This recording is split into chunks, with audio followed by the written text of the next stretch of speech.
တုတ်တန်ကျမ်းခန်းကြီး30ကိုဖတ်လိုပါတယ်။ယာကေတာအဂုရတိဤဒေလနှင့်ဥကလကိုဆုံးမသောတရားစကားဟုမူကား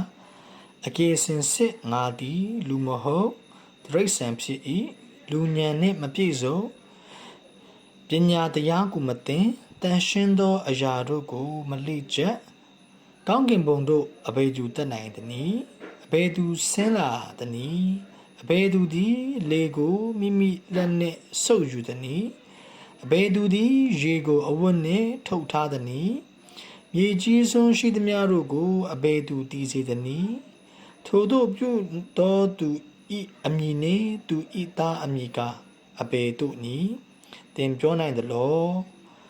ဘုရားသခင်ဤစကားတော်ရှိသမျှသည်ဆင်ခြင်၏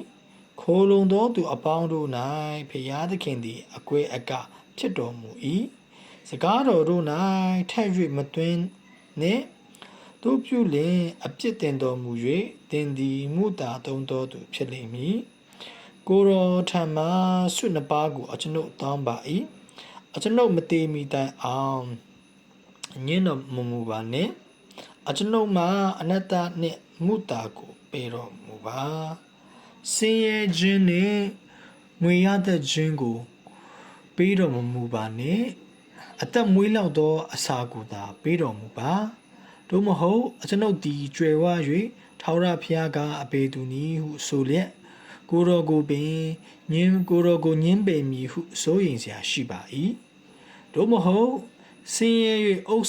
သူ့ဥစ္စာကိုခိုးသည်ဖြင့်အကျွန်ုပ်၏ဘုရားသခင်နာမကိုမုတာနှင့်ဆိုင်၍မွတ်ဆိုမည်ဟုစိုးရိမ်စရာရှိပါ၏အကျွန်၏အကျိုးကိုဖျက်ခြင်းကသူ၏သခင်ကိုမပြောနှင့်ပြောလျင်ကျွန်သည်တင့်ကိုချိန်ဆ၍တင်၌အပြစ်ရောက်မည်ဟုစိုးရိမ်စရာရှိ၏အဖကိုချိန်ဆ၍အမိကိုလည်းကောင်းကြီးမပေးတတ်သောလူတစ်မျိုးငါသည်စင်ကြယ်၏ဟုမိမိကိုထင်တော်လေမိမိအညစ်အကြေးမှမစေးကြောသေးသောလူတစ်မျိုးအလွန်စိတ်မြင့်၍မော်ကြီးတတ်သောလူတစ်မျိုး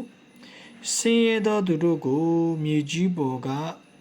၎င်းငတ်မွတ်သောသူတို့ကိုလူစုထဲက၎င်းကိုက်စားဖဲရှားเสียဖို့တန်လျက်နှင့်တူသောတွားဓာနှင့်တူသောအန်နှင့်ပြည့်စုံသောလူတစ်မျိုးရှိ၏မြော့ကောင်၌ပေးပါနှင့်ပေးပါဟုသောသမီးနှစ်ကောင်ရှိ၏အလိုဆန္ဒမပြေနိုင်သောအရာ၃ပါးမကတန်တော်ဟုမဆိုတတ်သောအရာ၄ပါးဟုမူကားတင်းကြိုင်းတစ်ပါးမြုံသောမိမဝမ်းတစ်ပါးရီမဝနိုင်သောမိတစ်ပါးတန်တော်ဟုမဆိုတတ်သောမိတစ်ပါးသည်အဖကိုကြည်စားသောသူအမိစကားကိုနားမထောင်မထီမဲ့မြင်ပြုသောသူဤမျက်စိကိုကြိုက်၌ကျန်လေသောကြည်အားတို့သည်၌စားကြလိမ့်မည်လင်းယုံငယ်တို့သည်လည်းစားကြလိမ့်မည်ငါညံမမီနိုင်သောအရာ၃ပါးမကငါမသိနားမလည်နိုင်သောအရာ၄ပါးဟုမူကားလေ၌လင်းယုံသွားရလမ်းတစ်ပါးကြောက်ပေါ်မှမြေသွားရလမ်းတစ်ပါးပင်လယ်အလယ်၌သင်္ဘောသွားရလမ်းတစ်ပါးအပြူမနှင့်ယောက်ျားသွားရလမ်းတစ်ပါးသည်မြောက်မှထားသောမိမလမ်းလေထိုးအတူဖြစ်၏အစာစားပြီးမှမိမိပါးစပ်ကိုတုပ်၍ဒုစရိုက်ကိုငါမပြုမီဟုဆိုတတ်၏မြေကြီးကိုမွေနှောက်သောအရာ၃ပါးမကမြေကြီးမခံနိုင်သောအရာ၄ပါးဟုမူကားမင်းပြုသောကျွန်တစ်ပါးဝါစွာစားရသောလူမိုက်တစ်ပါးလက်ထပ်သောမိမဆိုးတစ်ပါးသခင်မဥစ္စာကိုအမွေခံရသောကျွန်မတစ်ပါးသည်မြေကြီးပေါ်မှတေးနှုတ်တော်လဲအထူးသဖြင့်ပညာရှိသောအရာ၄ပါးဟုမူကားခွန်အားမရှိသောအမျိုးဖြစ်တော်လဲຫນွေကာလ၌မိမိစားစရာကိုပြင်ဆင်တတ်သောပြောစိတ်တစ်ပါးမတန်ဆွမ်းသောအမျိုးဖြစ်တော်လဲကြောက်တွင်း၌နေရာချတတ်သောရှာဖန်ယုံတစ်ပါးမင်းမရှိတော်လဲတက်ဖွဲ့၍အစဉ်အတိုင်းသွားတတ်သောဂျိုင်းတစ်ပါး လက်ဖြစ်ကင်ဆွဲ၍နန်းတော်၌ပင်နေတတ်သောပင့်ကူတစ်ပါးသည်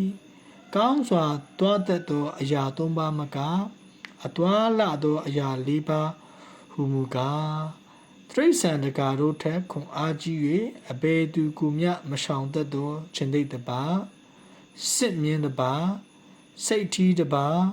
အဘယ်သူမျှမစည်းသားနိုင်သောရှင်ပြန်တစ်ပါးသည်တင်သည်ကိုချီးမြှောက်၍မှိုက်သောအမှုကိုပြုမိတော်၎င်းမကောင်းသောအကြံကိုကြံမိတော်၎င်းတင်ဤနှုတ်နှင့်တင်ဤနှုတ်ကိုလက်နှင့်ပိတ်ထားလောအကယ်စင်စစ်နှုတ်ကိုမွေလင်ထောပတ်ထွက်တတ်၏နှာခေါင်းကိုဆွဲလိမ်လင်အသွေးထွက်တတ်၏ထိုနည်းသူဒေါသကိုနိုးဆိုလင်ခိုက်ရန်ထွက်တတ်၏အားလုံးကိုဖျားရှင်ကောင်းချီးပေးပါစေ